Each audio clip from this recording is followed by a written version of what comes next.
હવે મિત્ર, આપણે બાઇબલમાં નવા કરારના વિભાગમાં જે ત્રીજો પાળકીય પત્ર છે, એટલે તીતસને પ્રેષિત પાઉલે લખેલો પત્ર, એના અભ્યાસનો આરંભ કરી ચૂક્યા છીએ. અને ગત સ્તવન કાર્યક્રમમાં જો તમને યાદ હોય તો આપણે જોયું હતું કે તિમોથી કરતાં શારીરિક અને આત્મિક દ્રષ્ટિએ વધારે મજબૂત એવા યુવાન ઉપદેશક તીતસને પ્રેષિત પાઉલ ઈસુ ખ્રિસ્તની મંડળીના અને પ્રભુ મંદિરની ભક્તિ સભાના સંચાલન સંબંધી અધિકારયુક્ત બહુ જ મહત્વના સલાહ સૂચનો આપે છે. પાઉલ એમાં 3 આવશ્યકતાઓ ઉપર ભાર મૂકે છે. પ્રથમ છે સુવ્યવસ્થિત સંચાલન, ઈસુ ખ્રિસ્તની મંડળીનું સુવ્યવસ્થિત સંચાલન. બીજી આવશ્યકતા છે પાયાના સત્ય સિદ્ધાંતોનું શિક્ષણ મંડળીને. અને ત્રીજી આવશ્યકતા છે આ બંનેના પરિપાક રૂપ સારા કાર્યો, મંડળીના સારા કાર્યો. હવે તીતસના પત્રની પ્રથમ કલમમાં આપણે જોયું હતું કે પાઉલ પ્રભુ ઈસુ ખ્રિસ્તમાં ઉદ્ધાર પામેલા લોકો ને ઈશ્વરના પસંદ કરાયેલા લોકો તરીકે સંબોધન કરે છે. આનો અર્થ એ થયો કે પાઉલ એ વાત ઉપર ભાર મૂકે છે કે સત્ય સિદ્ધાંતો દ્વારા, ઈશ્વરની કૃપા દ્વારા થયેલો ઉદ્ધાર મનુષ્યને પવિત્ર જીવન ગાળવા માટે પ્રેરે છે. હવે આપણે બીજી કલમ જોઈએ. એ સત્યનો આધાર સાર્વકાલિક જીવનની આશા ઉપર છે. ઈશ્વર જુઠ્ઠું બોલતા નથી અને તેમણે સમયની શરૂઆત થયા અગાઉ એ જીવન આપવાનું વચન આપેલું છે. સાર્વકાલિક જીવનની આશા ઉપર સત્યનો આધાર છે મિત્ર. આ તીતસના પત્રમાં આપણે જોઈશું કે પાઉલ 3 સમયગાળામાં ઈશ્વરની કૃપાની વાત કરે છે. તીતસને લખેલા પત્રના 2 અધ્યાયની 11 થી 13 કલમોમાં આ 3 સમયગાળા આપવામાં આવ્યા છે. ઈશ્વરની કૃપા ઉદ્ધાર લાવે છે. આ ભૂતકાળનો સમયગાળો બતાવે છે. તે ધન્ય દિવસની આશાની આપણે રાહ જોઈ રહ્યા છે. આ છે ભવિષ્યનો સમયગાળો. પ્રેષિત પાઉલ અહીં આ આશાની વાત કરે છે, સાર્વકાલિક જીવનની આશા. ઈશ્વર જુઠ્ઠું બોલતા નથી. અરે, ઈશ્વર તો કદી જ જૂઠું બોલતા નથી. ઈશ્વરે આ આશાનું વચન આપણને આપ્યું છે. બાઇબલમાં રોમન લોકોને લખેલા પત્રના 3 અધ્યાયની 4 કલમમાં પાઉલ લખે છે કે ઈશ્વર એમ ન થવા દો. ઈશ્વર સાચા છે, બધા માણસો ભલે જૂઠા ઠરે. હવે કેટલી બધી વાર આપણે વિશ્વાસીઓ જે જાતનું જીવન જીવીએ છીએ ને મિત્ર, એ દ્વારા આપણે ઈશ્વરને જુઠ્ઠા પાડીએ છીએ. આપણે તો કહીએ છીએ કે અમે વિશ્વાસ કરીએ છીએ ઈશ્વર ઉપર, અમે વિશ્વાસી લોકો છીએ, પણ આપણું જીવન, આપણું વર્તન, આપણી વાણી, આપણો વિચાર શું પ્રદર્શિત કરે છે? કેટલીક વાર ઈશ્વર શું કરી શકતા નથી એ વિશે મને સંદેશો આપવાનું મન થાય છે. પ્રથમ વાત તો એ છે કે ઈશ્વર જુઠ્ઠું બોલી શકતા નથી. તમે જાણો છો મિત્ર કે અમુક વસ્તુઓ જે આપણે દરરોજ જોઈએ છીએ તે ઈશ્વર જોઈ શકતા નથી. આપણે આપણા બરાબરિયા જોઈ શકીએ છીએ. ઈશ્વરે કદી પોતાનો કોઈ બરાબરિયો જોયો નથી. પ્રશ્ન એ છે કે ઈશ્વર જુઠ્ઠું કેમ નથી બોલતા? હું અને તમે મિત્ર જે કરીએ છીએ એમાંનું ઘણું બધું ઈશ્વર કરી શકતા નથી. ઈશ્વર પોતાના પ્રત્યે સત્ય જ હોવા જોઈએ. ઈશ્વર પવિત્ર અને ન્યાયી ઈશ્વર છે. એ એમનો સ્વભાવ છે, એમનું વ્યક્તિત્વ છે. ઈશ્વરના સ્વભાવને લીધે ઈશ્વર કદી ખોટું કરી શકતા નથી. એવું નથી મિત્ર કે ઈશ્વર એવું કરી શકતા નથી, એવી એમનામાં શક્તિ નથી, એવું નથી. પણ ઈશ્વર માટે સદંતર અશક્ય છે, કારણ કે ઈશ્વર પોતાના સ્વભાવ પ્રમાણે વર્તે છે, પોતાના વ્યક્તિત્વ પ્રમાણે વર્તે છે. ઈશ્વર સાચા છે, ન્યાયી છે. ઈશ્વર કદી જ કોઈને છેતરતા નથી. ઈશ્વર જ મિત્ર એક એવા છે કે જેમના ઉપર તમે ભરોસો રાખી શકો. એ જ આપણો આધાર છે. ઈશ્વરે સમયની શરૂઆત થયા અગાઉ એ જીવન આપવાનું વચન આપણને આપ્યું છે. આ વચન તો એમણે આપણને આરંભથી આપ્યું છે. હવે 3 કલમ જુઓ. તીતસને લખેલો પાઉલનો પત્ર, 1 અધ્યાય. અને યોગ્ય સમયે તેમના સંદેશાની મારફતે તે પ્રગટ કર્યું છે. મને આ સંદેશ સોંપવામાં આવ્યો હતો. આપણા ઉદ્ધારક ઈશ્વરની આશા મળી હોવાથી હું તે જાહેર કરું છું. અહીં યોગ્ય સમયે અર્થાત ઈશ્વરે નક્કી કરેલા એમના પોતાના સમયે ઈશ્વર જે કંઈ કરે છે એમાં ઈશ્વર વ્યવસ્થાબદ્ધ રીતે આગળ વધે છે. પાનખર આવતા પર્ણો ખરી પડે છે ને, અને વસંત આવતા આમ્રકુંજો મોરી ઉઠે છે, ખરું કે નહીં? પાનખરમાં આંબાને મોર આવતો નથી અને વસંતની એણે રાહ જોવી પડે છે. એટલે ઈશ્વરના સર્વ કાર્યો સમયબદ્ધ ચાલે છે. યોગ્ય સમયે ઈશ્વરના સંદેશાની મારફતે તે પ્રગટ કર્યું છે, એવું પ્રેષિત પાઉલ કહે છે. અહીં મિત્ર, સંદેશા મારફતે શબ્દ માટે ગ્રીકમાં કેરુક્ષ એવો શબ્દ છે. એનો અર્થ થાય છડી પોકારનાર અથવા તો રણશિંગડાનો અવાજ. અગાઉના સમયમાં મિત્ર, જાહેરાત કરવા માટે રણશિંગડાનો ઉપયોગ કરવામાં આવતો હતો, અને રણશિંગડાનો અવાજ સાંભળીને લોકો સમજતા કે કોઈ શાહી જાહેરાત થવાની છે. અહીંયા એ પ્રકારનો ખ્યાલ છે. પ્રેષિત પાઉલ કહે છે કે ઈશ્વરે યોગ્ય સમયોમાં આવી જાહેરાતો કર્યા પછી પોતાનું વચન પ્રગટ કર્યું છે. પ્રેષિત પાઉલ ઉમેરે છે કે આ સંદેશો એમને આપવામાં આવ્યો હતો અને ઉદ્ધારક પ્રભુ ઈસુ ખ્રિસ્તની આજ્ઞા મળવાથી એણે એ જાહેર કર્યો છે. હવે 4th કલમ જુઓ. આ પત્ર હું તીતસને લખું છું. આપણે વિશ્વાસ ધરાવીએ છીએ અને તેમાં તે મારો સાચો પુત્ર છે. ઈશ્વર પિતા અને આપણા ઉદ્ધારક ઈસુ ખ્રિસ્ત તને કૃપા અને શાંતિ બક્ષો. મારો સાચો પુત્ર છે. અહીંયા મિત્ર, અસલી આત્મિક પુત્ર એવો અર્થ થાય છે. પ્રેષિત પાઉલ તીતસને પ્રભુ ઈસુ ખ્રિસ્તના ઉદ્ધારક જ્ઞાન પાસે દોરી લાવ્યો હતો, અને એટલે તીતસ પાઉલનો આત્મિક પુત્ર છે. હવે આપણે વિશ્વાસ ધરાવીએ છીએ એમાં એ શબ્દ સમૂહ ઈસુ ખ્રિસ્ત પર વિશ્વાસ કરનાર લોકોનો વિશ્વાસ સૂચવે છે. એ તો તમામ વિશ્વાસીઓનો પ્રભુ ઈસુ ખ્રિસ્ત પરનો જીવંત વિશ્વાસ છે મિત્ર. ઈશ્વર પિતા અને આપણા ઉદ્ધારક પ્રભુ ઈસુ ખ્રિસ્તને કૃપા અને શાંતિ બક્ષો, એવી ભાવના અહીં તમે જુઓ પ્રેષિત પાઉલ તીતસ પ્રત્યે પ્રદર્શિત કરે છે. ઈશ્વરની કૃપા પ્રગટ થઈ છે, અને એટલે ઈશ્વર આપણને એ કૃપા આપે છે મિત્ર. આપણા માટે ઈશ્વરની કૃપા ઉપલબ્ધ છે, બંધ નથી થઈ ગઈ. તમારી તો વાત હું જાણતો નથી, પરંતુ મિત્ર, મેં તો મારા અસંયમ અને અનઆજ્ઞાંકિતપણા દ્વારા ઈશ્વરની ઘણી કૃપાનો બહુ જ દુરુપયોગ કર્યો છે. પરંતુ હું ઈશ્વરનો આભારી છું કે ઈશ્વર મારા અસંયમ અને અનઆજ્ઞાધીનતા પ્રમાણે મારી સાથે વર્ત્યા નથી. મારી સાથે એ રીતે નથી વર્ત્યા. ઈશ્વરે તો હંમેશા મારું ભલું જ ઈચ્છ્યું છે. એમની કૃપા મારા માટે આપ્યા જ કરી છે ઈશ્વરે. 4th કલમમાં તમે જુઓ, કૃપા અને શાંતિ. હવે શાંતિ એ વિશ્વાસીની વર્તમાન મિલકત છે, પરંતુ શાંતિનો સરદાર પ્રભુ ઈસુ ખ્રિસ્ત જ્યારે પાછો ફરશે ત્યારે પણ પ્રભુ ઈસુ ખ્રિસ્ત પોતાની સાથે આપણા માટે શાંતિ લાવશે. આ બધું મિત્ર ઈશ્વર પિતા અને આપણા ઉદ્ધારક પ્રભુ ઈસુ ખ્રિસ્તની મારફતે આપણને મળે છે. વારું, હવે પછીની જે કલમો છે, તીતસને લખેલો પત્ર 1લો અધ્યાય, એમાં તો એ કલમોમાં સુવ્યવસ્થિત મંડળીની વાત કરવામાં આવી છે. એમાં અમુક લાયકાતો પૂરી કરનાર દીક્ષા પામેલા વડીલો હોવા જોઈએ એવું સૂચન કરવામાં આવ્યું છે. 5મી કલમ તમે જોશો, ક્રિતમાં તીતસનું સેવા કાર્ય. તીતસને લખેલો પાઉલનો પત્ર 1લો અધ્યાય 5મી કલમ. તું ક્રિત ટાપુમાં અધૂરા કાર્યોની વ્યવસ્થા કરે અને દરેક શહેરમાં મંડળીના આગેવાનોની નિમણૂક કરે, તે માટે મેં તને ત્યાં રાખ્યો હતો. મારી સૂચનાઓ ધ્યાનમાં રાખજે. હવે આ કલમમાં જણાવ્યા પ્રમાણે પ્રેષિત પાઉલે તીતસને ક્રિત ટાપુ પર મોકલ્યો હતો, જેથી ત્યાંના આત્મિક આગેવાનો સાથે મળીને તીતસ સ્થાનિક મંડળીઓની સ્થાપના કરે. હવે આ ક્રિત ટાપુ ભૂમધ્ય સમુદ્રમાં આવેલા સૌથી મોટા ટાપુઓમાંનો એક ટાપુ છે, અને આ ટાપુ સાથે ઘણી બધી લોકવાયકાઓ અને દંતકથાઓ વણાયેલી છે. ગ્રીકના ઘણા ખરા ટાપુઓ સાથે આવી દંતકથાઓ જોડાયેલી હતી. એમની પ્રણાલિકા પ્રમાણે મિનોસે સૌ પ્રથમ ક્રિતવાસીઓને નિયમો આપ્યા હતા, અને એણે ત્યાંના સામુદ્રિક લૂંટારુઓને જેર કર્યા હતા, અને તેણે ત્યાં સામુદ્રિક સૈન્ય ઊભું કર્યું હતું. ટ્રોજનના યુદ્ધ પછી આ ટાપુના મુખ્ય શહેરોએ પોતાના અમુક પ્રજાસત્તાક રાજ્યો સ્થાપ્યા હતા.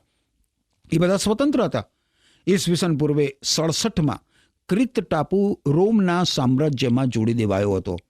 એના મુખ્ય શહેરો નોસોસ, સાઇડોનિયા અને ગોર્ત્યાન્યા હતા. પાઉલે આ ટાપુ પર બહુ જ અસરકારક કામ કર્યું હતું, પરંતુ બાઇબલમાં એ સંબંધી કોઈ અહેવાલ આપવામાં આવ્યો નથી. પાઉલ રોમના પ્રવાસે ગયો ત્યાર પહેલાં એ ક્રિતમાં ગયો નહોતો. એવી કોઈ સાબિતી મળતી નથી. અગાઉ ઉલ્લેખાયેલા શહેરોમાં પ્રભુ મંદિરો હતા. અને તીતસના પત્રની માહિતી પરથી આપણે એટલું કહી શકીએ છીએ મિત્ર કે પ્રેષિત પાઉલ ત્યાં ગયો હશે. અને ત્યાર પછી તીતસની સાથે રહીને એણે ત્યાં આવેલી મંડળીઓને સુવ્યવસ્થિત કરવા માટે તીતસને ક્રિત ટાપુ ઉપર મોકલ્યો હશે. કેટલાક અહેવાલો ઉપરથી એવું લાગે છે મિત્ર કે આ ક્રિત ટાપુ કંઈ બહુ સારી જગ્યા નહોતી. ત્યાંના લોકો પણ કંઈ સારા નહોતા. પાઉલ સ્વયં કહે છે કે એ લોકો જુઠ્ઠું બોલનારા હતા અને એમના આ લક્ષણથી તેઓ બધે જાણીતા હતા. ક્રિતિઝિયન એક ગ્રીક શબ્દ છે. એનો અર્થ છે ક્રિતવાસીઓની ભાષા બોલવી, એટલે કે જુઠ્ઠું બોલવું. ક્રિતના જ એક કવિએ પોતાના કાવ્યમાં લખ્યું છે કે ક્રિત, કે જે સૌ શહેરો સંભાળે છે, તે આ વાતનું ખંડન કરી શકતું નથી. ભલે એ લોકો જુઠ્ઠા બોલા હોય. જો કે તેઓ જુઠ્ઠું બોલનારાઓ હતા અને પ્રેષિત પાઉલ તેમના વિશે બીજી અસન્માનવાચક વાતો પણ કહે છે. તો પણ તમે જુઓ મિત્ર, તો એમાંના ઘણા બધા લોકો ઈસુ ખ્રિસ્ત તરફ વળ્યા હતા. ઘણા બધા લોકોએ પ્રભુ ઈસુ ખ્રિસ્તનો સ્વીકાર કર્યો હતો. અને હવે પાઉલ તીતસને આ બધી મંડળીઓ સુવ્યવસ્થિત કરવાનું કાર્ય સોંપે છે. પાઉલ તીતસને કહે છે કે અધૂરા કાર્યોની વ્યવસ્થા કર.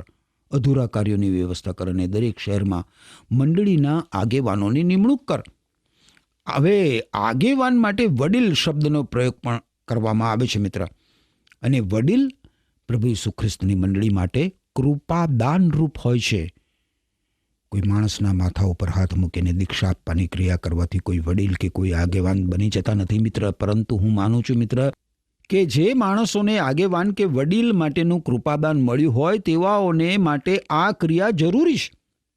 મારા માનવા પ્રમાણે તો મિત્ર ક્રિતની મંડળીઓમાં વડીલો હતા, પરંતુ એ લોકોને વડીલો તરીકે દીક્ષા આપીને પ્રભુ ઈસુની સેવા માટે અલગ કરવામાં આવ્યા નહીં હોય.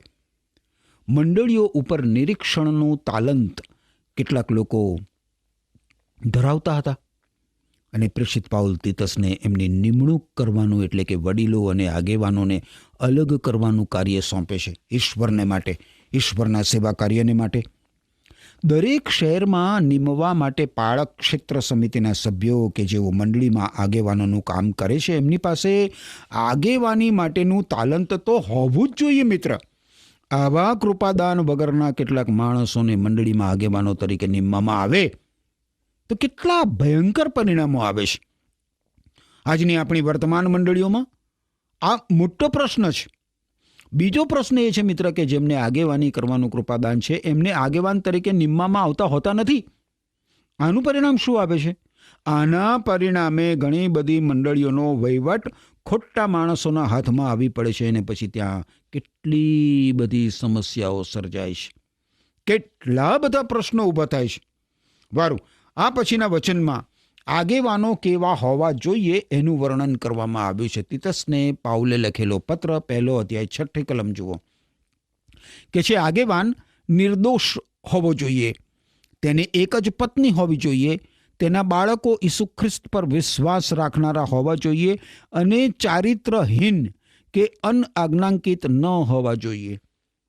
જો મંડળીના કોઈ આગેવાન પ્રતિ કોઈ આંગળી ચીંધે અને એ આગેવાન ખરેખર અપ્રમાણિક નીવડ્યો હોય તો પ્રભુ ઈસુ ખ્રિસ્તનું નામ કેટલું બધું ખરડાય. આગેવાન ગમે તેટલો તાલંત ધરાવતો કેમ ના હોય, પણ જો કોઈ એની સામે આંગળી ચીંધે એવું એનું જીવન હોય, એવી એની જીભ હોય, તો ઈસુ ખ્રિસ્તના નામને કેટલી બધી હાનિ પહોંચે, મંડળીને કેટલી બધી હાનિ પહોંચે. આગેવાન તરીકે રહેવાનો હક આવી વ્યક્તિને સહેજ પણ રહેતો નથી. એ તો કહે છે નિર્દોષ હોવો જોઈએ. અને આનો અર્થ એ થાય કે ભલે કોઈ આગેવાન સામે આગળી ચીંધે, પરંતુ એમાં એ દોષિત ના હોવો જોઈએ.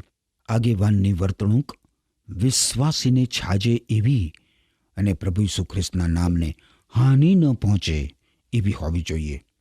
એને એક પત્ની હોવી જોઈએ. એના બાળકો ઈસુ ખ્રિસ્ત પર વિશ્વાસ કરનાર હોવા જોઈએ. એ લોકો ચારિત્રહીન કે અનઆજ્ઞાંકિત ના હોવા જોઈએ. હવે જો કોઈ માણસ પોતાના જ કુટુંબને સુપેરે ચલાવી શકતો ના હોય તો ઈશ્વરનું ઘર એ કેવી રીતે સુપેરે ચલાવી શકે? હું એ વાત સાથે સંમત છું મિત્ર કે આજે બહુ જ સુંદર વિશ્વાસી ભાઈ બહેનોના પુત્રો કે પુત્રી ઈશ્વરથી દૂર હોય અને એમનામાં વિશ્વાસી ઉછેરનું નામો નિશાન દેખાતું ના હોય એવું બને.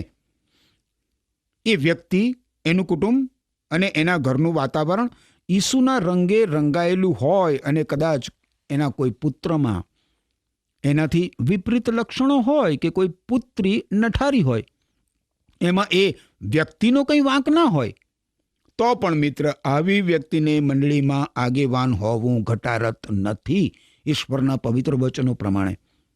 કારણ કે એનાથી ખોટી છાપ ઊભી થાય અને લોકોને આંગળી ચીંધવાનું કારણ મળે.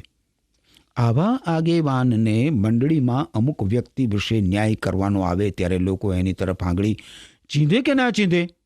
અરે ભાઈ, તમે મારો ન્યાય કરવાનો કેવો અધિકાર રાખો છો? તમારા પોતાના જ ઘરમાં જુઓ ને.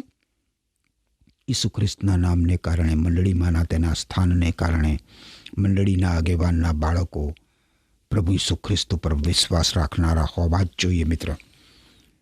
ચારિત્રહીન કે અનઆજ્ઞાંકિત કેવી રીતે હોઈ શકે? કોઈ હડતાલોમાં કે રેલીઓમાં ઝંડાઓ લઈને જનારા ના હોવા જોઈએ, પરંતુ પ્રભુ ઈસુ ખ્રિસ્તને મહિમા મળે એવા એ બાળકો હોવા જોઈએ. એ લોકો ચારિત્રહીન હોય તો આખરે પ્રભુ ઈસુ ખ્રિસ્તનું નામ જ બગડવાનું છે, સમાજમાં અને સમાજની બહાર બધે જ. વારું આગળ જુઓ, 7મી કલમ, તીતસને પાઉલે લખેલો પત્ર, 1 અધ્યાય, 7મી કલમ. ઈશ્વરના કાર્યની દેખરેખ રાખતો હોવાથી મંડળીનો આગેવાન નિર્દોષ હોવો જોઈએ. તે સ્વચ્છંદી, ગુસ્સાવાળો, દારૂડિયો, ઝઘડાખોર કે દ્રવ્ય લોભી ન હોવો જોઈએ. મંડળીનો આગેવાન ઈશ્વરના કાર્યની દેખરેખ રાખતો હોવાથી નિર્દોષ, ઈશ્વરનો કારભારી, એ તો મંડળીનો પ્રતિનિધિ છે મિત્ર. અને એટલે એ સ્વચ્છંદી હોય તો કેવી રીતે ચાલે? એણે તો ઈશ્વરની ઈચ્છા પ્રમાણે ચાલવાનું હોય ને. પાઉલ આ બહુ જ વ્યવહારુ વાત લખે છે. ગુસ્સાવાળો એ ના હોવો જોઈએ મંડળીનો આગેવાન, દારૂડિયો ના હોવો જોઈએ, ઝઘડાખોર ના હોવો જોઈએ, દ્રવ્ય લોભી ના હોવો જોઈએ. અને આ બધા લક્ષણો પ્રભુ ઈસુ ખ્રિસ્તની મંડળીને પાછી પાડનારા લક્ષણો છે. આગેવાનોમાં આવા લક્ષણો હોય તો પ્રભુ ઈસુ ખ્રિસ્તની મંડળીમાં કેટલા બધા વિખવાદો ઊભા થાય, કેટલા બધા વિખવાદો ઊભા થાય. અરે, મંડળીનો વહીવટ સુપેરે ચાલી જ ના શકે. ક્રિતની મંડળીઓમાં આગેવાનો હતા કે નહીં એ વિશે થોડી અસંમતિ પ્રવર્તે છે મિત્ર. જો શરૂઆતમાં ક્રિતની મંડળીઓમાં આગેવાનો નિમવામાં આવ્યા ના હોય તો મંડળીઓએ તીતસના સૂચન પ્રમાણે આગેવાનો નિમવા પડે. પરંતુ ત્યાં તીતસના ગયા અગાઉથી આગેવાનો હોય તો તીતસે એમને દીક્ષા આપીને અલગ કરવા પડે. જોકે મુખ્ય પ્રશ્ન તો એ છે કે જેમની આગેવાન તરીકે નિમણૂક કરવાની છે એ વ્યક્તિઓ કેવી હોવી જોઈએ, એ મહત્વની વાત છે. પ્રેષિત પાઉલ નિમણૂક કેવી હોવી જોઈએ એ વિશે વિસ્તારપૂર્વક આ બધી બાબતો આપણને જણાવે છે. પ્રભુ ઈસુ ખ્રિસ્તની મંડળીમાં સમસ્યાઓ ઉત્પન્ન ના થાય એટલા માટે. આગળ 8મી કલમ જુઓ. તે આદર સત્કાર કરનાર અને જે સારું છે તેને ચાહનાર હોવો જોઈએ. તે સંયમી, ન્યાયી, પવિત્ર અને શિસ્તમય જીવન જીવનારો હોવો જોઈએ. અહીં જે લક્ષણો આપેલા છે મિત્ર, એ બધા લક્ષણોથી આપણે સુપરિચિત છીએ. હવે 9મી કલમ જુઓ. તીતસને લખેલો પત્ર, 1 અધ્યાય, 9મી કલમ. તે સિદ્ધાંત પ્રમાણેના ભરોસાપાત્ર સંદેશને વળગી રહેનાર હોવો જોઈએ. આ રીતે તે બીજાઓને સાચું શિક્ષણ આપીને પ્રોત્સાહિત કરશે અને એ સંદેશનો વિરોધ કરનારાઓની ખામીઓને પડકારી શકશે. આ કલમ પ્રમાણે મિત્ર આગેવાને 2 બાબતો કરવાની છે. પહેલી બાબત તો એ બાઇબલમાંના ઈશ્વરના જીવંત અને પવિત્ર વચનો શીખવી શકે એવો હોવો જોઈએ. અને બીજી બાબત એ છે કે પ્રભુ ઈસુ ખ્રિસ્તના શુભ સંદેશ નો વિરોધ કરનારાઓની ખામીને એ પડકારે એવો હોવો જોઈએ. મારા માનવા પ્રમાણે તો આગેવાનો બાઇબલ શિક્ષણ મેળવેલું જ હોવું જોઈએ. બીજા વિશ્વયુદ્ધમાં મિત્ર 90 દિવસના લેફ્ટેનન્ટોનો કાર્યક્રમ હતો અને લશ્કરને અધિકારીઓની જરૂર હતી. એટલે ઝડપથી એમને તૈયાર કરવાની બહુ જરૂર હતી અને એવા ઝડપી અભ્યાસક્રમો તૈયાર કરવામાં આવ્યા હતા એ લોકો માટે. એ લોકો એક ખાસ પ્રકારના ઉપ અધિકારીઓના રૂપમાં ઉભરી આવ્યા હતા.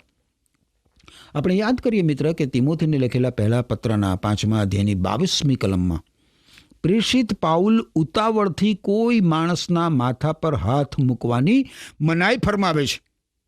આજે મિત્ર કોઈનું બદલાણ થાય, જીવનનું પરિવર્તન થાય, હૃદયનું પરિવર્તન થાય પ્રભુ ઈસુ ખ્રિસ્તને શરણે આવીને, અને કાલે એને આગેવાન તરીકેની દીક્ષા આપવામાં આવે તો એ બાબત ઘટિત નથી, બરાબર નથી, યોગ્ય નથી. આપણે ઘણી બધી વાર એવું ચલાવી લઈએ છીએ અને પ્રભુ ઈસુ ખ્રિસ્તની મંડળી માટે કેટલું બધું દુઃખદાયક પુરવાર થાય છે. આજે માણસોની પસંદગીમાં સર્વત્ર આવું મનોવલણ જોવા મળે છે. બાહ્ય દેખાવ, તેજાબી વ્યક્તિત્વ અને તેજાબી ભાષાને ઘણી બધી વાર મહત્ત્વ આપવામાં આવે છે, તો કેટલીક વાર એના જ્ઞાન કૌશલ્યને મહત્ત્વ આપવામાં આવે છે, પરંતુ એની નૈતિકતા, એના ચારિત્ર્યને ધ્યાનમાં લેવામાં આવતું નથી. આજની જે વર્તમાન પ્રભુ ઈસુ ખ્રિસ્તની મંડળીઓ છે સ્થાનિક, એમાં તો નૈતિકતા અને ચારિત્ર્યને સ્થાને વ્યક્તિ કેટલીક પૈસા પાત્ર છે. સમાજમાં એનો મોભો શું છે, એનો નોકરી ધંધો શું છે, સામાજિક મોભો અને એની જે ધન સંપત્તિ છે એને લક્ષ્યમાં લઈને આગેવાનોમાં સ્થાન આપવામાં આવે છે. સરકારમાં જુઓ, મંડળીઓમાં જુઓ, શૈક્ષણિક સંસ્થાઓમાં જુઓ, ખાનગી કંપનીઓમાં જુઓ, આના કેટલા બધા ભયંકર પરિણામો આપણને જોવા મળે છે. સંચાલનની સર્વોચ્ચ સપાટીઓ પરના આવા માણસોથી આપણા સમાજને કેટલું પારાવાર નુકસાન થાય છે. જ્યાં જુઓ ત્યાં આર્થિક કૌભાંડો, જ્યાં જુઓ ત્યાં ભ્રષ્ટાચાર, નૈતિક અધઃપતન. આખી દુનિયામાં મિત્ર નૈતિકતાના ધોરણો નીચા ઉતરવાને કારણે આખો સમાજ જાણે કે મહાભયંકર અંધાધૂંધીને માર્ગે ચડી રહ્યો છે. પણ આપણે મિત્ર ઈશ્વરને પ્રાર્થના કરીએ, કે ઈશ્વર પોતાને માટે લોકોને તૈયાર કરે, જેથી માનવ સમાજ મહાવિનાશમાંથી બચી જાય. સદા સર્વદા આપણા હૃદયોની ઈશ્વર પિતાને એ જ પ્રાર્થના હોવી જોઈએ કે પ્રભુ, પ્રથમ તું મારું જીવન શુદ્ધ કર, પ્રથમ તું મારું જીવન પવિત્ર બનાવી રાખ, અને જે સમાજમાં હું જીવું છું એ સમાજ પર મારા શુદ્ધ અને પવિત્ર બનાવેલા જીવનની અસર પાડ. આવી પ્રાર્થના કરવા માટે અને આવી પ્રાર્થના સાથે ઈશ્વરના માર્ગોમાં ચાલવા માટે ઈશ્વર તમને કૃપા આપો. આમેન.